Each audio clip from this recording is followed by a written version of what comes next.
ಅಶಕ್ತರಿಗಾಗುವಾಗ ಹೇಗೆ ಏನ್ ಮಾಡಬಾರದು ಅನ್ನೋದನ್ನು ಹೇಳಿದ್ರು. ಈಗ ಅದೇ ಅಶಕ್ತರ ಬದುಕಿನ ಅಶಕ್ತರು ಅಂತಂದ್ರೆ ಸಿದ್ಧಿಯನ್ನ ಪಡೆಯದವರು ಒಂದಷ್ಟೇ ಅರ್ಥ. ಅಶಕ್ತರು ಅಂದ್ರೆ ರೋಗಿಷ್ಠರು ಅಥವಾ ಇನ್ನೇನು ಅಂತ ಅರ್ಥ ಅಲ್ಲ. ಸಿದ್ಧಿಯ ದಾರಿಯಲ್ಲಿ ಇನ್ನೂ ಪಳಗದಂತಹ ಮಂದಿಗೆ ತಕ್ಕ ಕಾಲದಲ್ಲಿ ತಕ್ಕ ಆಹಾರವನ್ನ, ತಕ್ಕ ವಿಹಾರವನ್ನ, ತಕ್ಕ ಚಟುವಟಿಕೆಯನ್ನ ಯಾರು ನಡೆಸ್ತಾ ಇರ್ತಾರೋ, ತಕ್ಕಷ್ಟು ನಿದ್ರೆ, ತಕ್ಕಷ್ಟು ಎಚ್ಚರ,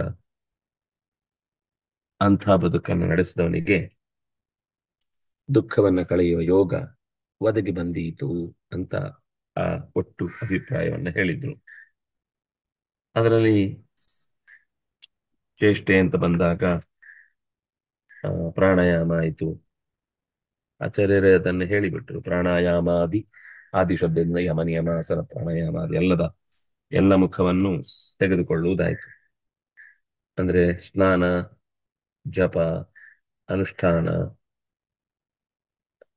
ಪ್ರಾಣಾಯಾಮ ಇತ್ಯಾದಿ ಅನೇಕ ಚಟುವಟಿಕೆಗಳನ್ನ ಮತ್ತೆ ತನ್ನ ಹತ್ತಿರದ ವ್ಯಕ್ತಿಗಳ ಜೊತೆಗೆ ಹೇಗೆ ವರ್ತಿಸ್ತಾನೆ ಅನ್ನೋದು ಕೂಡ ಅವನ ಧ್ಯಾನಕ್ಕೆ ಬಹಳ ಮುಖ್ಯವಾದ ಆ, ಪೀಠಿಕೆ ಆಗುತ್ತೆ. ತನ್ನ ಸುತ್ತ ಇರುವ ತಂದೆ, ತಾಯಿ, ಬಂಧು ಬಳಗ, ಮಿತ್ರರು ಇವರ ಜೊತೆಗೆಲ್ಲ ಅತ್ಯಂತ ಕ್ರೌರ್ಯದಿಂದ ಬದುಕುವುದಾದ್ರೆ ಅಥವಾ ಅವರನ್ನ ತಿರಸ್ಕರಿಸಿ ಬದುಕುವುದಾದ್ರೆ ಆಯಾ ಸ್ಥಳದಲ್ಲಿ ನಿಂತು ನಮಗೆ ಉಪಕರಿಸಿದ ತತ್ತದಂತರ್ಯಾಮಿ ಭಗವಂತನನ್ನು ನಾವು ತಿರಸ್ಕರಿಸಿ ನನ್ನಂತರ್ಯಾಮಿಯಾದಂತಹ ಭಗವಂತನನ್ನ ಪ್ರೀತಿಸ್ತೇನೆ ಅಂದ್ರೆ ಆ ಸ್ಥಳದಿಂದ ಅವಮಾನ ಮಾಡಿ ಈ ಸ್ಥಳದಲ್ಲಿ ಗೌರವಿಸ್ತೇನೆ ಎನ್ನುವುದರ ಅದು ಅಪೂರ್ಣ ಆಗುತ್ತೆ ಧ್ಯಾನ. ತನ್ನ ಸುತ್ತಲಿನ ಎಲ್ಲರ ಜೊತೆಗಿನ ವ್ಯಕ್ತಿಯನ್ನು ಅತ್ಯಂತ ಚೆನ್ನಾಗಿ ಪ್ರೀತಿಸಿ ಮುನ್ನಡೆಯುವಂತಹ ಹೊಣೆಗಾರಿಕೆ ಆತನಿಗಿದೆ. ಸನ್ಯಾಸ ಸಮಾಧಿ ಅಥವಾ ಧ್ಯಾನ ಇದು ಯಾರೋ ಒಂದು ವರ್ಗದವರಿಗೆ ಅಥವಾ ಒಂದು ಆಶ್ರಮದವರಿಗೆ ಮಾತ್ರ ಸೀಮಿತವಾದ ವ್ರತ ಏನಲ್ಲ. ಯಾರು ಬೇಕಾದ್ರೂ ಮಾಡಬಹುದಾದದ್ದು ಧ್ಯಾನ, ಪ್ರಾಣಾಯಾಮ, ಜಪ, ಅನುಷ್ಠಾನ, ಅಧ್ಯಯನ. ಇದು ಪ್ರತಿಯೊಬ್ಬರ ಸೊತ್ತು.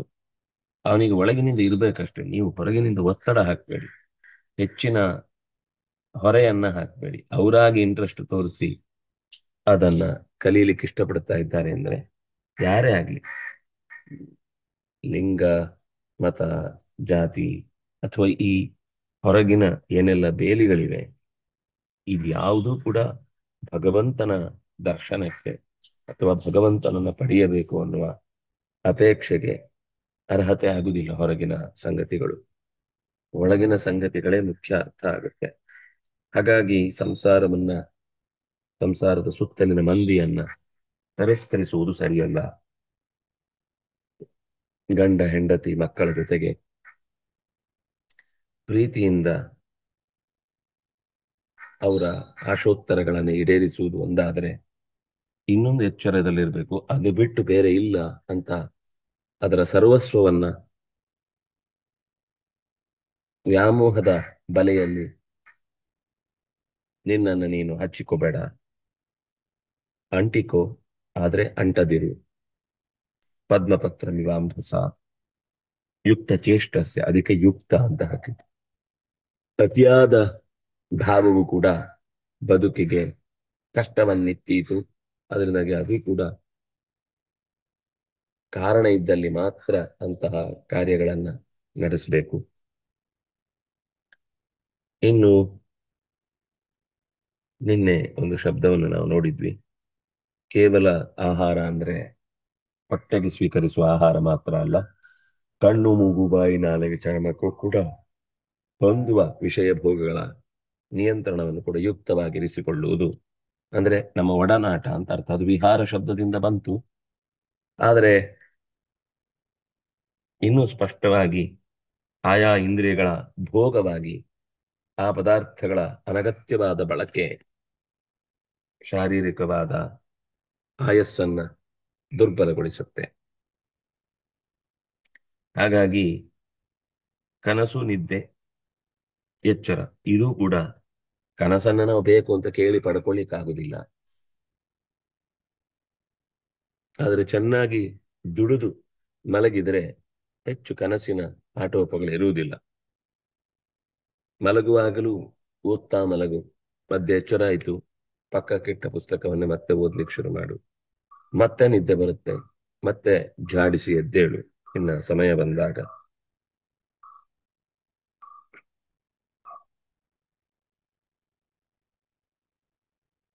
ಸುಮಾರು ಒಂದು 12ರ ತನಕ, ಅಂದ್ರೆ ಮನುಷ್ಯನಿಗೆ 4 ಗಂಟೆ ನಿದ್ದೆ ಸಾಕಾಗುತ್ತೆ ಅಂತ ಅವನು ಅದಕ್ಕೆ ಸರಿಯಾಗಿ ಮಾನಸಿಕವಾಗಿ ಸಿದ್ಧನಾಗಿದ್ರೆ 12 ಗಂಟೆ ತನಕ, ಮತ್ತೆ 4 ಗಂಟೆಗೆ ಎದ್ದೇಳು ಅಂತ.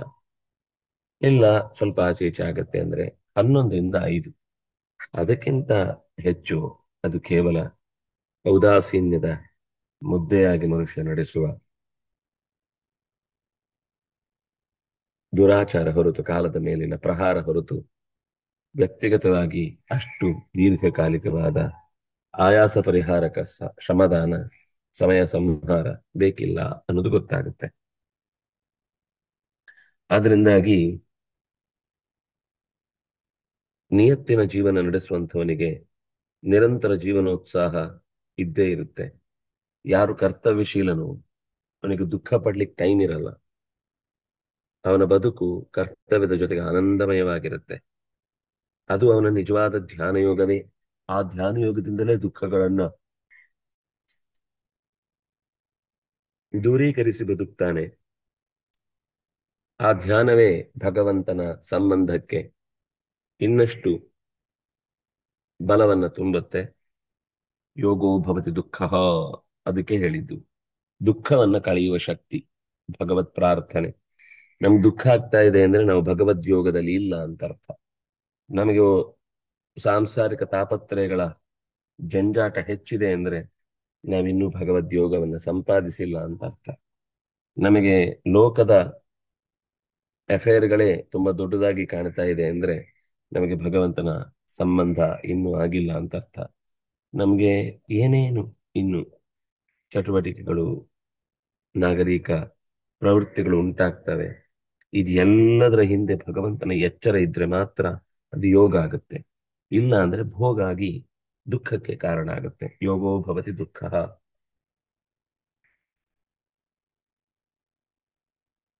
ಭಗವದ್ಯೋಗಕ್ಕೆ ದುಃಖವನ್ನ ಬಿಡಿಸುವ ಶಕ್ತಿ ಇದೆ. ವ್ಯಥೆ ಪಡದಂತೆ ಮನಸ್ಸನ್ನ ದಾರ್ಢ್ಯಗೊಳಿಸ್ಲಿಕ್ಕೆ ಬೇಕಾದಂತಹ ತಾಕತ್ತಿದೆ. ಯಾಕೆಂದ್ರೆ ಏನೇ ನಡೆದ್ರೂ ಅದು ಭಗವಂತನ ಇಚ್ಛೆಗೆ ಅನುಗುಣವಾಗಿ ಅನ್ನುವ ಎಚ್ಚರ ಇದ್ದಾಗ ಅದರ ಎಲ್ಲ ಆಗುಹೋಗುಗಳನ್ನ ವ್ಯವಸ್ಥಿತವಾಗಿ ಒಪ್ಪಿಕೊಂಡು ಅದರಂತೆ ಮುನ್ನಡೆಯುವ ಜಾಣತನ ಆತನಿಗೆ ಉಂಟಾಗುತ್ತೆ. ಹಾಗಾಗಿ ನಿಯತ್ತಾದ ಆಹಾರ ವಿಹಾರಗಳಿಂದ ಕೂಡಿದ ನಿತ್ಯ ಚಟುವಟಿಕೆಗಳಲ್ಲಿ, ವ್ಯವಹಾರಗಳಲ್ಲಿ, ನಿದ್ದೆ ಮತ್ತು ಎಚ್ಚರದ ಚಟುವಟಿಕೆಗಳಲ್ಲಿ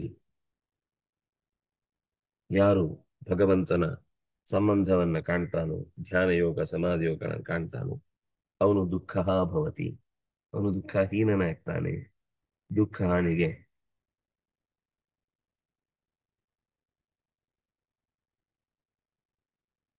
ದುಃಖ ಹಾನಿಗೆ ಕಾರಣವಾಯಿತು ಅಂದ್ರೆ ಸುಖ ಬಂತು ಅಂತ ಅರ್ಥ. ಎಷ್ಟೋ ಸತಿ ದುಃಖ ಹೋಗೋದೇ ತಕ್ಷಣದಲ್ಲಿ ಸಣ್ಣ ಪುಟ್ಟ ಸುಖಗಳು ಕೂಡ ಅವನಿಗೆ ದೊಡ್ಡ ಸುಖವಾಗಿ ಕಾಣ್ಲಿಕ್ಕೆ ಶುರುವಾಗುತ್ತೆ. ಯಾವಾಗ ಸುಖ ಅನ್ನೋದು ಒಂದು ಸುಪ್ಪತ್ತಿಗೆಯ ರೀತಿಯಲ್ಲಿ ಆತನನ್ನ ಮೈಮರೆಯುವಂತೆ ಮಾಡುತ್ತೆ, ಅವನಿಗೆ ಭಗವದ್ಯೋಗದ ಸಂಪರ್ಕ ಬಹಳ ಕಷ್ಟ. ಮುಂದೆ ಯದಾ ವಿನಿಯತಂ ಚಿತ್ತಂ ಆತ್ಮನ್ಯೇವಾವತಿಷ್ಠತೆ ನಿಸ್ಪೃಹ ಸರ್ವಕಾಮೇಭ್ಯೋ ಯುಕ್ತ ಇತ್ಯುಚ್ಯತೆ ತದಾ. ತುಂಬ ಚಂದದ ಮಾತು. ಅತ್ಯಂತ ನಿಯತ್ತಿಗೆ ಒಳಪಟ್ಟ ಚಿತ್ತ ಭಗವಂತನಲ್ಲೇ ಯಾವಾಗ ಮನಸ್ಸು ಆ ಎಲ್ಲ ಚಟುವಟಿಕೆಗಳಿಂದ ಯುಕ್ತನಾದ ಭಗವಂತನ ಎಚ್ಚರದೊಂದಿಗೆ ನಿಲ್ಲುತ್ತೋ ಅಂಥವನು ಎಲ್ಲ ವಿಷಯಗಳನ್ನು ಬಿಟ್ಟು ಯೋಗಯುಕ್ತ ಎಂದೆನಿಸಿಕೊಳ್ಳುವನು. ಯೋಗಯುಕ್ತೋ ವಿಶುದ್ಧಾತ್ಮ ವಿಜಿತಾತ್ಮ ಜಿತೇಂದ್ರಿಯ ಅಂತ ಹಿಂದೆ ಒಂದು ಮಾತು ಬಂತಲ್ಲ, ಅದರ ವಿವರವನ್ನೇ ಹೇಳಿದಂತೆ ಮತ್ತೆ ಈ ಮಾತು ಬಂದಿದೆ. ಚಿತ್ತ ಯದಾ ವಿನಿಯತಂ ವಿಶೇಷೇಣ ನಿಯತಂ, ಸ್ಪಷ್ಟವಾಗಿ ಒಂದು ವಿಷಯಕ್ಕಾಗಿ ಮನಸ್ಸು ನೆಲೆಗೊಂಡದ್ದು. ಅದು ಒಂದು ವಿಷಯ ಪರಮಾತ್ಮನೇ ಆಗಿ ಲೋಕದ ಅನೇಕ ಚಟುವಟಿಕೆಗಳಿಗೆ ಪೂರಕವಾದ ದಾರಿಯನ್ನ ಅದು ತೆರೆದು ತೋರುತ್ತೆ ಅನ್ನುವ ಹಂತದಲ್ಲೂ ಭಗವಂತನ ಮರೆವು ಇಲ್ಲದಂತೆ ಚಿತ್ತ ಅವನತ್ತ ದೃಷ್ಟಿ ಹಾಯಿಸತ್ತೆ ಅಂತಾದ್ರೆ ಅವನು ಎಲ್ಲ ವಿಷಯಗಳ ಭೋಗಗಳನ್ನ ಮರೆತವನು ಅಂತ ಅರ್ಥ. ಹಾಗಂತ ಹೇಳಿ ಏನೂ ಇಲ್ಲದೆ ಒಬ್ಬ ಮನುಷ್ಯ ಬದುಕಲಿಕ್ಕೆ ಸಾಧ್ಯ ಇಲ್ಲ ಅಂದ್ರೆ ಅವನಿಗೆ ಭಗವಂತನೇ ಸರ್ವ ಸಂಪತ್ತು. ಅವನಿಗೆ ಆ ಸರ್ವಸ್ವ ಭಗವಂತನೇ ಆದ್ರಿಂದಾಗಿ ಅವನಿಗೋಸ್ಕರವೇ ಎಲ್ಲವನ್ನು ತೊರೆದದ್ದು ಹೌದಾದಾಗ ಅವನು ನಿಜವಾದ ಯೋಗ ಯುಕ್ತ ಅಂತ ಅನಿಸಿಕೊಳ್ತಾನೆ ಅನ್ನೋದನ್ನ ಇಲ್ಲಿ ನಿರೂಪಣೆ ಮಾಡ್ತಿದ್ದಾರೆ ಈ ಶ್ಲೋಕದಲ್ಲಿ. ಅಲ್ಲಿ ಒಂದೇ ಒಂದು ಪದವನ್ನ ಆಚಾರ್ಯರು ನಿರೂಪಣೆ ಮಾಡಿ ಯದಾ ವಿನಿಯತಂ ಚಿತ್ತಂ ಆತ್ಮನ್ಯೇವ ಅನುತಿಷ್ಠತೆ, ಆತ್ಮನಿ ಪರಮಾತ್ಮನಿ.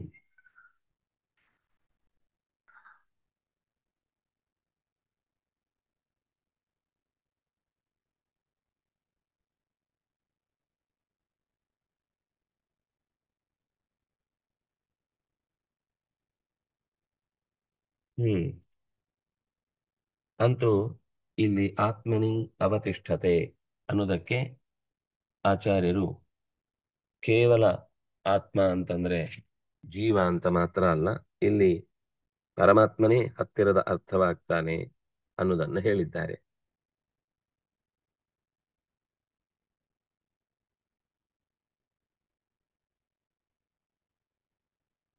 ಚಿತ್ತದ ಕೆಲಸ ಅಂದ್ರೆ ಏನು? ಏನನ್ನಾದ್ರೂ ಚಿಂತಿಸ್ತಾ ಇರೋದು, ಒಳ್ಳೇದೋ ಕೆಟ್ಟದೋ, ಆಗ್ಬೇಕಾದ್ದು ಆಗ್ಬಾರದ್ದು, ಅದು ಚಿಂತಿಸ್ತಾ ಇದೆ ಅನ್ನುವಷ್ಟರಲ್ಲಿ ತನ್ನ ಕೊಂಬೆಗಳನ್ನೆಲ್ಲ ಬದಲಾಯಿಸಿರುತ್ತೆ.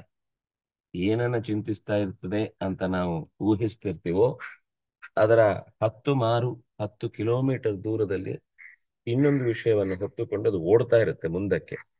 ಹಿಂದಕ್ಕೆ ಬರುದಲ್ಲ, ಮುಂದಕ್ಕೆ ಓಡ್ತಾ ಇರುತ್ತೆ.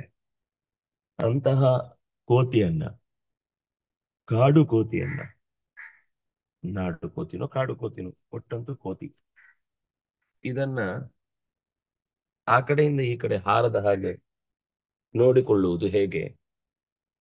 ಅದರ ಸ್ಥಿತಿಯನ್ನ ಏಕತ್ರೀಕರಣಗೊಳಿಸುವುದು ಹೇಗೆ? ಎಲ್ಲೂ ಓಡದಂತೆ, ಅಥವಾ ನಮ್ಮ ಕೋತಿ ಅಂತ ನಮಗೇನೆ ಆಟಕ್ಕಾಗೋ ನೋಟಕ್ಕಾಗೋ ಮನಸ್ಸು ಸಿಗುವಂತಾದ್ರೆ ಬೇಕಾದಲ್ಲಿಗೆ ತರಬೇತಿಯಿಂದ ಕೂಡಿದ ಮನಸ್ಸನ್ನ ಬಳಸಿಕೊಳ್ಳುವುದು ಹೇಗೆ? ಅದಕ್ಕೆ ವಿನಿಯತಂ, ತರಬೇತಿ ನೀಡ್ತಾ ಇರಬೇಕು. ಅಂತಿಂತ ತರಬೇತಿ ಅಲ್ಲ, ಅದನ್ನ ಆ, ಪುಸಲಾಯಿಸ್ಬೇಕು, ಮಣಿಸ್ಬೇಕು, ದಣಿಸ್ಬೇಕು, ತೀವ್ರವಾಗಿ ನಿಯತ್ತಿಗೆ ಒಳಪಡಿಸ್ಬೇಕು. ಆಗ ಏನಾಗುತ್ತೆ? ಆತ್ಮನ್ಯೇವ ಅವತಿಷ್ಠತೆ, ಪರಮಾತ್ಮನಲ್ಲೇ ಮೈ ಮನಸ್ಸುಗಳನ್ನು ಒಪ್ಪಿಸಿ ಮನಸ್ಸಿನ ಸರ್ವಸ್ವ ನೀನೆ ಎನ್ನುವ ಎಚ್ಚರ ಇದ್ದಾಗ ಆಗ ಏಕಾಗ್ರತೆಯಿಂದ ಭಗವಂತನ ಚಿಂತನೆಯನ್ನ ನಡೆಸುವುದು ಸಾಧ್ಯವಾಗುತ್ತೆ.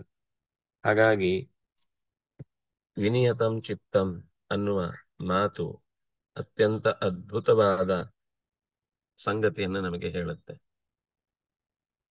ವಿನಿಯತಂ ಚಿತ್ತಂ ಅನ್ನುವಲ್ಲಿ ವಿಶೇಷೇಣ ನಿಯತಂ, ಯತಂ, ನಿಯತಂ, ವಿನಿಯತಂ, ಇಷ್ಟು ವಿಷಯಗಳನ್ನ ಅದು ದೃಢಪಡಿಸ್ತಾ ಹೋಗುತ್ತೆ. ಯಾಕೆಂದ್ರೆ ಕೇವಲ ಒಂದಿಷ್ಟು ಎಚ್ಚರಿಕೆ ಮಾತು ಹೇಳಿದ್ರೆ ಅವತ್ತೊಂಚೂರು ಕೇಳಿಸ್ಕೊಳ್ಳುತ್ತೆ, ನಾಳೆ ಮತ್ತೆ ಲೋಕದ ಬೇರೆ ಪದಾರ್ಥಗಳ ಆಕರ್ಷಣೆ ಬಂದಾಗ ಅತ್ತ ಸಾಗುವ ಸಾಧ್ಯತೆಗಳು ಹೆಚ್ಚು. ಮತ್ತೆ ಯಾವ ವಸ್ತುವನ್ನ ನಾವು ಅದಕ್ಕೆ ಗುರು ಹಿಡಿದು ತೋರಿಸ್ತೇವೋ ಆ ಪದಾರ್ಥಗಳ ಬಗ್ಗೆ ಅದಕ್ಕೆ ಆಸಕ್ತಿ ಬರುವಂತಹ ಸಂಗತಿಗಳನ್ನ ಅದು ತಿಳ್ಕೊಂಡಿರ್ಬೇಕು.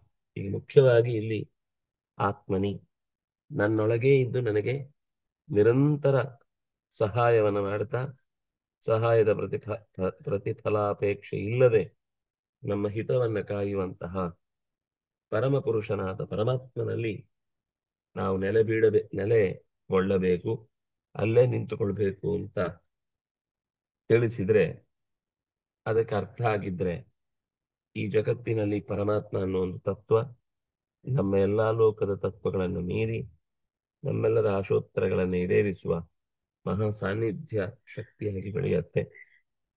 ಆತ್ಮ ಅಂದ್ರೆ ತನ್ನಲ್ಲಿ ಅಂತ ಕೆಲವರು, ತನ್ನಲ್ಲಿಯೇ ಪರಮಾತ್ಮನನ್ನ ಕಾಣಬೇಕು ಅನ್ನೋದು ಸತ್ಯವೇ. ಆದರೆ ಅದು ಜೀವಾತ್ಮ ಅಂತ ಇಟ್ಟುಕೊಂಡ್ರೆ ತುಂಬಾ ಕಿರಿಕಿರಿ ಆಗುತ್ತೆ. ಆತ್ಮನೇವ ಅವತಿಷ್ಠತೆ, ತನ್ನಲ್ಲೇ ತಾನಿರ್ಬೇಕು, ಮುಂದೆ ಎಲ್ಲಿ? ಹಾಗಾದ್ರೆ ಭಗವತ್ ಪ್ರಸಾದ ಬೇಡವಾ? ಸುಮ್ಮನೆ ಬೆಳಕು ಬಂದ್ರೆ ಕತ್ಲೆ ಹೋಗುವ ಹಾಗೆ ಅಂತ ಉದಾಹರಣೆ ಕೊಡ್ಬೋದು. ಆದ್ರೆ ಇಲ್ಲಿ ಅದಕ್ಕಿಂತ ವಿಲಕ್ಷಣವಾದ ಒಂದು ಪ್ರಸಂಗ ಇದೆ. ಯಾಕೆಂದ್ರೆ ಇದು ಕೇವಲ ಕತ್ತಲೆ ಬೆಳಕಿನ ಆಟ ಮಾತ್ರ ಅಲ್ಲ. ಈ ಬೆಳಕಿನ ಜೊತೆಗೆ ಒಂದು ಅರಿವು ಅನ್ನುವ ವಿಶಿಷ್ಟವಾದ ಪ್ರಕ್ರಿಯೆ ಇದೆ. ಈ ಅರಿವು ಬರುವುದಕ್ಕೆ ಅಜ್ಞಾನಾಂ ಜ್ಞಾನದೋ ವಿಷ್ಣು ಜ್ಞಾನಿನಾಂ ಮೋಕ್ಷದಷ್ಟ ಸಹ ಆನಂದದಷ್ಟ ಮುಕ್ತಾನಾಂ ಸ ಏವೈಕೋ ಜನಾರ್ದನಃ ಅನ್ನುವ ಮಾತಿನ ಹಿನ್ನೆಲೆಯನ್ನು ಗಮನಿಸಿದಾಗ ಆ ಮಾತು ಎಲ್ಲ ಕಾಲಕ್ಕೂ ಸಾರ್ವಕಾಲಿಕ ಸತ್ಯವನ್ನ ತಿಳಿಸುವುದಕ್ಕೂ ಅದು ಸಮರ್ಥವಾಗಿದೆ. ಅಜ್ಞಾನಿಗಳಿಗೆ ಜ್ಞಾನವನ್ನು ಕೊಡುತ್ತೆ, ಜ್ಞಾನದವನಿಗೆ ಬಿಡುಗಡೆಯ ದಾರಿಯನ್ನು ತೋರಿಸುತ್ತೆ, ಇನ್ನುಳಿದವರಿಗೆ ಅದರಲ್ಲಿ ಪ್ರಯತ್ನ ಮುಂದುವರಿಸಿ ಪಡಿಲಿಕ್ಕೆ ಪ್ರಯತ್ನ ಮಾಡಿ ಅಂತ ಎಚ್ಚರಿಕೆ ಕೊಡುತ್ತೆ. ಆದ್ರಿಂದಾಗಿ ಆತ್ಮನ್ಯೇವ ಅವತಿಷ್ಠತೆ ಅಂತಂದ್ರೆ ಭಗವತಿ ಪರಮಾತ್ಮನಲ್ಲಿ ತನ್ನನ್ನು ಒಪ್ಪಿಸುವುದು ಅನ್ನೋದು ಕ್ಷೇಮಂಕರವಾದ ಉಪಾಸನೆ.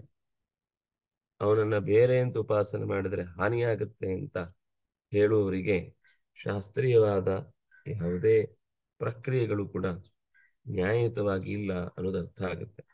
ಅವ್ರ ತಲೆಯಲ್ಲಿ ಕೆಲವು ವಿಷಯ ಇದೆ, ಅದನ್ನ ಹೇಗಾದ್ರೂ ಮಾಡಿ ಅವ್ರ ಅರ್ಥ ಆಗ ಮುಂಚೆ ತಲೆಯೊಳಗೆ ತುಂಬಿಸಿ ಅವರನ್ನ ನಮ್ಮ ದಾರಿಗೆ ಎಳೆದು ಬಿಡಬೇಕು ಅನ್ನುವ ಹಠದಿಂದ ಈ ಮಾತುಗಳು ನಡೀತವೆ ಹೊರತು ನಿಜ ಸಂಗತಿಗಳು ಹೇಗೆ ಯೋಚಿಸಬೇಕಾದದ್ದು ಅನ್ನೋದನ್ನ ಈ ಧ್ಯಾನಕ್ಕೆ ಪೂರಕವಾದ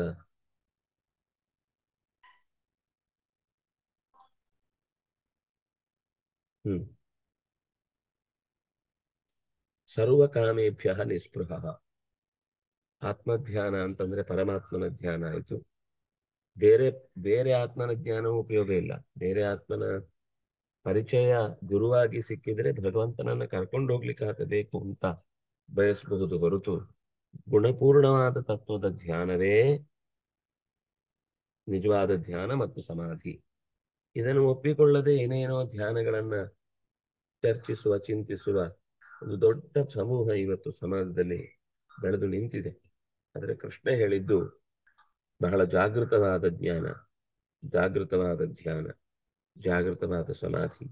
ಇದನ್ನ ಸಾಧಿಸಿ ಬಯಕೆಗಳನ್ನೆಲ್ಲ ನಿಸ್ಪೃಹ ಬಿಡುವವನಾಗಿ, ಸ್ಪೃಹೆ ಇಲ್ಲದೆ ಅಥವಾ ಸ್ಪೃಹೆಗಳಿದ್ರೂ ಅದರ ಬಗ್ಗೆ ತೀರ ಆಲೋಚಿಸದೆ ಪೂರ್ಣ ಪ್ರಮಾಣದ ಭಗವಂತನ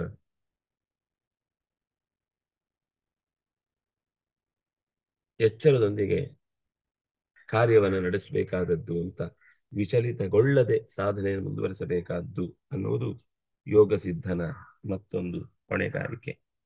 ತದಾ ಯುಕ್ತ ಇತ್ಯುಚ್ಯತೆ. ಯಾವಾಗ ಲೌಕಿಕ ಕಾಮನೆಗಳನ್ನು ತೊರೆದು ವೈದಿಕವಾದ ರುಕ್ಯಜುಸ್ಸುಗಳಿಗೆ ಸಂಬಂಧಪಟ್ಟ ಮಹಾ ಪ್ರಯತ್ನದಲ್ಲಿ ಯುಕ್ತನಾದಾಗ ಅವನು ಯೋಗಯುಕ್ತ ಅನ್ನೋ ಶಬ್ದದಿಂದ ಪ್ರತಿಪಾದ್ಯನಾಗ್ತಾನೆ. ಅವನ ಪ್ರತಿಯೊಂದು ಚರ್ಯೆಯಲ್ಲೂ ಕೂಡ ಭಗವತ್ ಪ್ರಜ್ಞೆ ಇದ್ದಾಗ ಅವನಿಗೆ ಹೆಸರು ಯೋಗ ಸಿದ್ಧ, ಯುಕ್ತ, ಯೋಗಯುಕ್ತ ಅನ್ನೋದನ್ನ ಕರೀತಾರೆ. ಒಟ್ಟು ಈ ಪದ್ಯ ಏನು ಹೇಳಿತು? ಯದಾ ಯಾವಾಗ, ವಿನಿಯತಂ ವಿಶೇಷವಾಗಿ ನಿಯಂತ್ರಣಕ್ಕೊಳಗಾದ, ಚಿತ್ತಂ ಚಿತ್ತವು, ಆತ್ಮನಿ ಪರಮಾತ್ಮನಲ್ಲಿಯೇ, ಅವತಿಷ್ಠತೆ ಗಾಢವಾಗಿ ನೆಲೆಗೊಳ್ಳುತ್ತದೆ. ತದಾ ಆಗ, ಸರ್ವಕಾಮೇಭ್ಯ ಎಲ್ಲ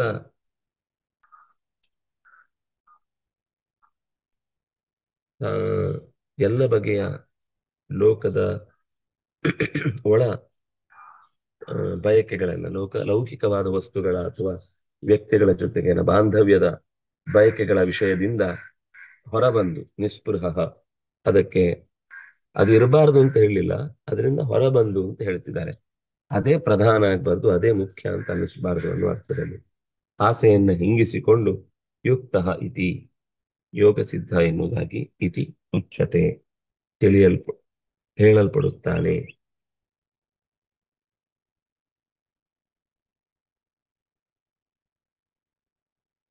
ಒಟ್ಟು ಶ್ಲೋಕದ ತಾತ್ಪರ್ಯ ಹೀಗೆ ಬಂತು. ಯಾವಾಗ ವಿಶೇಷವಾಗಿ ಅವಿನಿಯತಂ, ವಿಶೇಷವಾಗಿ ನಿಯಂತ್ರಣಕ್ಕೆ ಒಳಪಟ್ಟ ಚಿತ್ತವು ಆತ್ಮನಿ ಏವ, ಪರಮಾತ್ಮನಲ್ಲಿಯೇ ಅವತಿಷ್ಠತೆ, ಗಾಢವಾಗಿ ನಿಂತು ಬಿಡುವುದು. ತದಾ ಆಗ ಸರ್ವಕಾಮೇಭ್ಯ, ಎಲ್ಲ ಬಗೆಯ ಲೌಕಿಕ ವಿಷಯಗಳಿಂದ ನಿಸ್ಪೃಹ, ಆಸೆಗಳನ್ನು ತೊರೆದವನಾಗಿ ಯುಕ್ತ ಇತಿ ಯೋಗ ಸಿದ್ಧನೆಂಬುದಾಗಿ ಉಚ್ಯತೆ ಹೇಳಲ್ಪಡುತ್ತಾನೆ. ಇದು ಒಟ್ಟು ಈ ಶ್ಲೋಕದ ಭಾವಾರ್ಥ. ಮತ್ತೆ ಮುಂದೆ ಆ ಮನಸ್ಸನ್ನ ಸ್ಥಿರಗೊಳಿಸುವುದಕ್ಕೆ ಒಂದು ಉದಾಹರಣೆ ಕೊಟ್ಟು ಹೇಗೆ ಆ ಪರಿಸ್ಥಿತಿ ಇರುತ್ತೆ, ಧ್ಯಾನದ ಸ್ಥಿತಿಗೆ ತಲುಪಿದವನ ಮನಸ್ಥಿತಿ ಹೇಗಿರುತ್ತೆ ಅನ್ನೋದನ್ನು ಹೇಳುತ್ತೆ. ಯದಾ ಯಥಾ ದೀಪೋ ನಿವಾತಸ್ಥೋ ನೇಂಗತೆ ಸೋಪಮಾ ಮತ, ಯೋಗಿನೋ ಯತ ಚಿತ್ತಸ್ಯ ಯುಂಜತೋ ಯೋಗಮಾತ್ಮನಃ. ಹೇಗೆ ಗಾಳಿ ಬೀಸದ ಜಾಗದಲ್ಲಿ ದೀಪ ಸ್ವಲ್ಪವೂ ಕೂಡ ಅಲ್ಲಾಡದೆ ಸ್ಥಿರವಾಗಿ ಆಗಸದ ಭಾಗಕ್ಕೆ ತನ್ನ ಹೊಗೆಯನ್ನ ಅಥವಾ ಹೊಗೆ ಇಲ್ಲದೆ ಇರುವ ಸ್ಥಿತಿಯನ್ನ ತಲುಪಿರುತ್ತೋ, ಅಂಥ ರೀತಿಯಲ್ಲಿ ಅಲುಗಾಡದ ಚಿತ್ತವುಳ್ಳವನಾಗಿ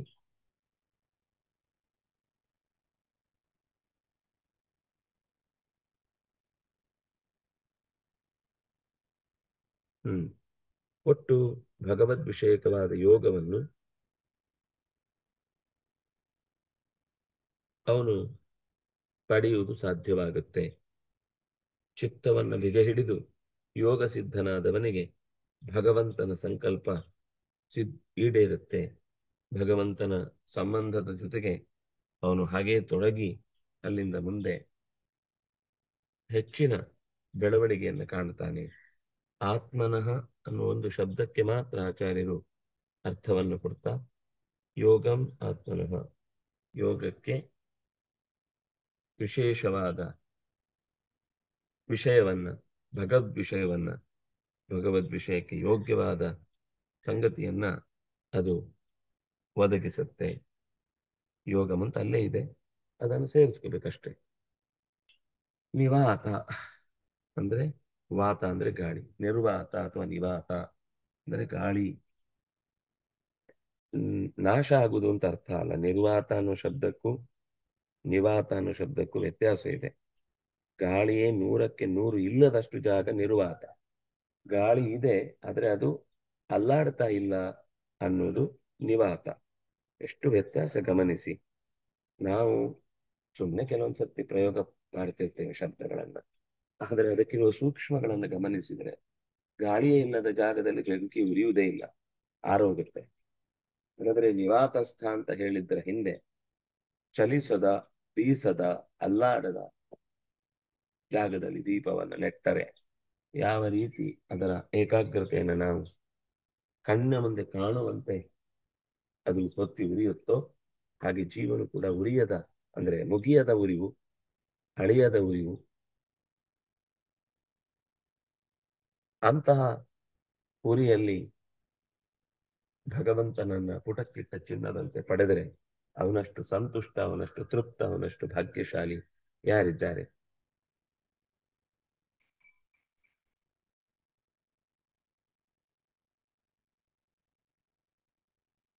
ಇಲ್ಲಿ ದೀಪ ಅಂದ್ರೆ 10 ಜನ ಸೇರುವ ಪ್ರಯಾಣ ಮಾಡುವ ರಾತ್ರಿಯ ಹೊತ್ತು ತಮ್ಮ ತಮ್ಮ ಬೆಳಕಿನಿಂದ ಕನಿಷ್ಠ ತಮ್ಮ ಮುಖ ಆದ್ರೂ ಕೂಡ ಚೆನ್ನಾಗಿ ಕಾಣ್ತಾ ಇದೆ ಎನ್ನುವ ಹಾಗೆ ಬೆಳಕು ಇದ್ರೆ ಆವಾಗ ಅದು ಪ್ರದೀಪ ಅಂತಾಗುತ್ತೆ. ದಾರಿಗೆ ಅಡ್ಡಲಾದ ವಸ್ತುಗಳನ್ನ ಪತ್ತೆ ಹಚ್ಚಿ ಜಾಗೃತಗೊಳಿಸುವುದಕ್ಕೆ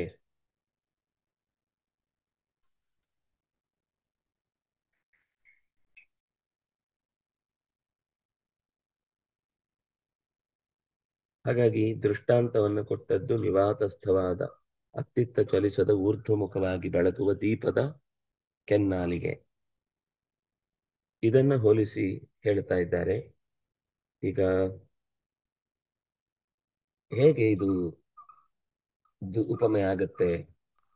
ದೀಪ ಎಲ್ಲಿದೆ ನಮ್ಮಲ್ಲಿ? ದೀಪದ ಹಾಗೆ ಅಂತ ಏಕಾಗ್ರತೆಗೆ ಹೇಳಿದ್ದು. ಮನಸ್ಸು ಕೂಡ ಒಂದು ಜ್ಯೋತಿ ಸ್ವರೂಪ ಅಂತ ಇಟ್ಟುಕೊಂಡ್ರೆ ಅದರ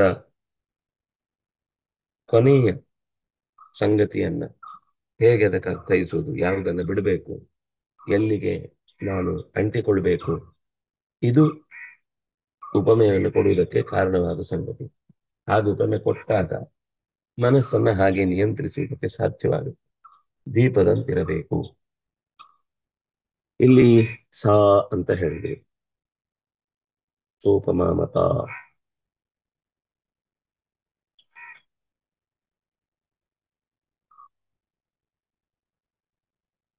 ಯಾವುದು ಸಾ ಅಂದ್ರೆ? ನಿವಾತಸ್ಥ ದೀಪವು, ದೀಪದ ನಿಶ್ಚಲತೆಯೋ, ಏನು?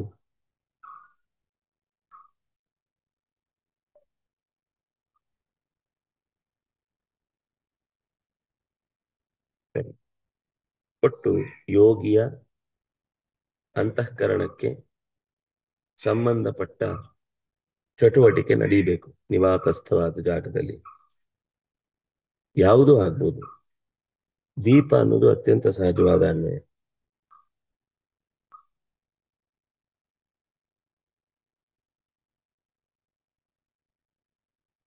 ಈಗ ಯತಚಿತ್ತಸ್ಯ, ಸ್ಥಿರವಾದ ಚಿತ್ತಕ್ಕೆ ಭಗವದ್ಯೋಗ ಅನ್ನೋದು ಒಂದು ಉತ್ತಮವಾದ ಕಾರ್ಯಭಾರ. ಆದ್ರಿಂದಾಗಿ ಅದನ್ನ ಪಡೆದೇ ಮನುಷ್ಯ ತನ್ನ ಮಹಾ ಪ್ರಯಾಣಕ್ಕೆ ಸಿದ್ಧತೆಯನ್ನು ನಡೆಸಬೇಕು. ಶರೀರ ಸಿಕ್ಕಿದಾಗ ಅಂತ ಅಭ್ಯಾಸ ಮಾಡದೆ ಒಂದು ಯಾವುದೋ ಜನ್ಮದಲ್ಲಿ ಆಗುತ್ತೆ, ಈಗ ನನಗೆ ಜವಾಬ್ದಾರಿ ಇದೆ, ದುಡಿಮೆ ಇದೆ, ಏನೇನೋ ಹೊಣೆಗಾರಿಕೆ ಇದೆ, ನಾನು ಅದನ್ನು ಮಾಡದೇ ಇದ್ರೆ ನನ್ನ ಜೀವನ ತುಂಬಾ ಕಷ್ಟ ಆಗುತ್ತೆ. ಬೇಕು, ಜೀವನ ನಡೆಸಲಿಕ್ಕೆ ಒಂದು ಉದ್ಯೋಗ, ಅದರ ಜೊತೆಗೆ ಒಂದು ಪರಿಶ್ರಮ ಬೇಕೇ ಬೇಕು. ಆದ್ರೆ ನಾವೇ ಕಳೆದು ಹೋದ್ಮೇಲೆ, ಆ ಉದ್ಯೋಗವು ನಿಂತು ಹೋದ್ಮೇಲೆ ಹೇಗೆ ಮರಳಿ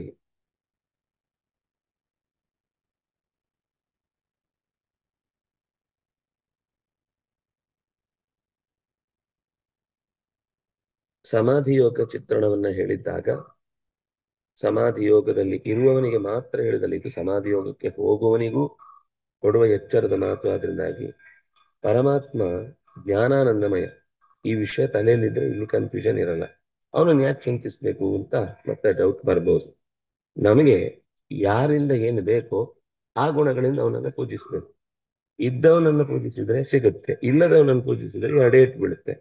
ಆದ್ರೆ ಉಳಿದಲ್ಲಿ ಯಾಕೆ ಆ ಪರಿಪೂರ್ಣ ಗುಣತ್ವವನ್ನು ಕಲ್ಪಿಸ್ಕೊಳ್ಳಿಕ್ಕೆ ಆಗುದಿಲ್ಲ ಅಂದ್ರೆ, ವೇದ ಜ್ಞಾನ ಸುಖ ಅನ್ನುವ ಅನೇಕ ತರದ ಮಾತುಗಳಲ್ಲಿ ಭಗವಂತನ ಅರಿವಿನ ರಾಶಿ ಅಂತ ಹೇಳಿದ್ದಿದೆ.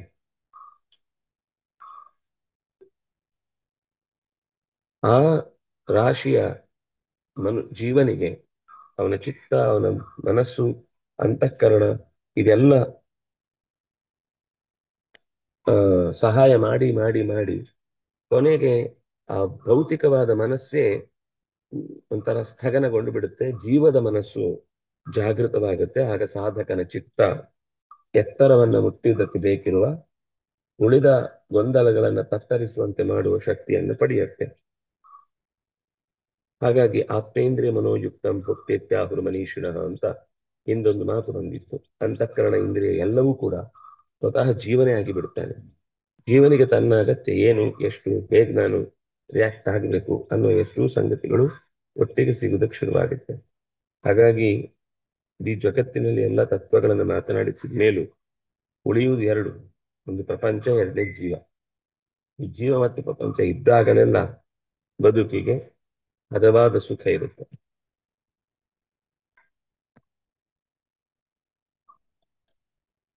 ಹಾಗಾಗಿ ಸಾಧಕನ ಚಿತ್ತ ಇಂದ್ರಿಯಗಳೆಲ್ಲವೂ ಕೂಡ ಈಗ ಜೀವಸ್ವರೂಪದ್ದು ಅಂತ ಕಲ್ಪಿಸಿ ಅಲ್ಲಿ ಇದ್ದದ್ದನ್ನೇ ಜಾಗೃತಗೊಳಿಸಿಕೊಂಡ್ರೆ ಆವಾಗ ಜ್ಯೋತಿರ್ಮಯವಾದ ಈ ಚೈತನ್ಯಮಯವಾದ ಇಂದ್ರಿಯ ಏನಿದೆ ಅದು ಭಗವಂತನನ್ನ ತೋರಿಸಿಕೊಡ್ಲಿಕ್ಕೆ ಬೇಕಿರುವ ಕಣ್ಣನ್ನ ಹೊಂದುತ್ತೆ. ಈಗ ಇರುವುದು ನಮ್ಮ ಹತ್ರ ಲೌಕಿಕದ ಕಣ್ಣು. ಈ ಮಣ್ಣು ನೀರು ಗಾಳಿ ಬೆಂಕಿ ಆಕಾಶದಿಂದ ಉಂಟಾದ ಕಣ್ಣಿನಿಂದ ಭಗವಂತನನ್ನು ಕಾಣುವುದು ಅಸಾಧ್ಯ. ಈ ಹೊರಗಿನ ಇಂದ್ರಿಯಗಳನ್ನ ಸ್ಥಗನಗೊಳಿಸಿ ಅದು ಏನು ಕೆಲಸ ಮಾಡದಂತೆ ಜೀವ ಸ್ವಭಾವಕ್ಕೆ ಒಗ್ಗಿದ ಮನಸ್ಸನ್ನು ಜಾಗೃತಗೊಳಿಸಿದಾಗ ಬೆಳಗ್ಗೆ ಆ ಅರ್ಥಯುಕ್ತ ಅಪರೂಪದ ಸೊತ್ತುಗಳನ್ನೆಲ್ಲ ನೋಡಿ ಸ್ವೀಕರಿಸಿ ಬಾ ಅಂತ ಹೇಳಿದ ಮಾತು ಸಾರ್ಥಕವಾಗ್ತಿತ್ತು. ಆದ್ರೆ ಈಗ ಏನಾಗಾದ್ರೆ ಗಾಳಿಗೆ ಎದುರಾಗಿತ್ತು ದೊಂದಿಯ ಹಾಗೆ ಧ್ಯಾನ ಯೋಗ ಅನ್ನೋದು ಒಂದು ಗಾಜಿನ ಕವಚದಂತೆ ನಿವಾತ ಸ್ಥಳದಲ್ಲಿ ದೀಪ ಇದ್ದಾಗ ಹೇಗೋ ಹಾಗೆ ನಮ್ಮನ್ನ ಹೊರಗಿನಿಂದ ನೂರಾರು ತರದ ಆಲೋಚನೆಗಳು ಹುಟ್ಟಿದಾಗಿಯೂ ಮಾಡಬೇಕಾದ್ದು ಯಾವುದು ಮಾಡಬಾರದ್ದು ಯಾವುದು ಅಂತ ಎಚ್ಚರ ವಹಿಸಿ ಬದುಕುವ ಶಕ್ತಿಯನ್ನ ಪಡೆದದ್ದು ಹೌದಾದರೆ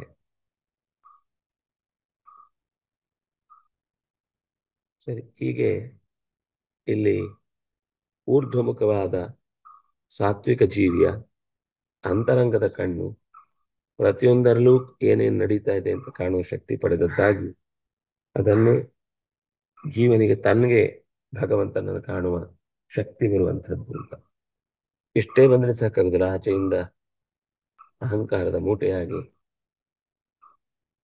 ಏನೇನೋ ಮಾಡಿದರೆ ಅದು ಸಿದ್ಧಿಯಾಗುವುದಿಲ್ಲ. ಶರಣಾದ್ರೆ ಮಾತ್ರ ಗುಣಶ್ಚೇನ್ನ ಆತ್ಮಶಬ್ದ. ಗೌಣ ಅಂದ್ರೆ ಗುಣಗಳಿಂದ ಕೂಡಿದ್ದು. ಗುಣಗಳಿಂದ ಕೂಡಿದ್ದನ್ನ ಇಲ್ಲಿ ಗೌಣ ಅನ್ನುವ ಶಬ್ದದಿಂದ ಹೇಳಿದರೆ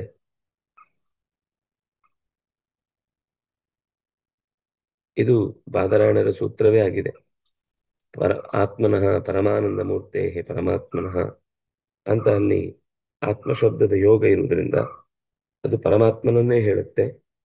ಅದರಿಂದ ಅದು ಪರಮಾತ್ಮನಲ್ಲೇ ನೆಲೆಗೊಳ್ಬೇಕು ಅಂತಾನು ಹೇಳಿದ ಹಾಗಾಯ್ತು. ಅದರಿಂದ ಚಿಂತೆಗೆ ಗುರಿಯಾಗುವ ಹಂತ ಏನು ಬೇಕಿಲ್ಲ ಅಂತ ಪೂರ್ತಿ ಅಧ್ಯಯನಕ್ಕಾಗಿ ಬದುಕನ್ನು ಮೀಸಲಿಟ್ಟ ಅನೇಕ ಜನ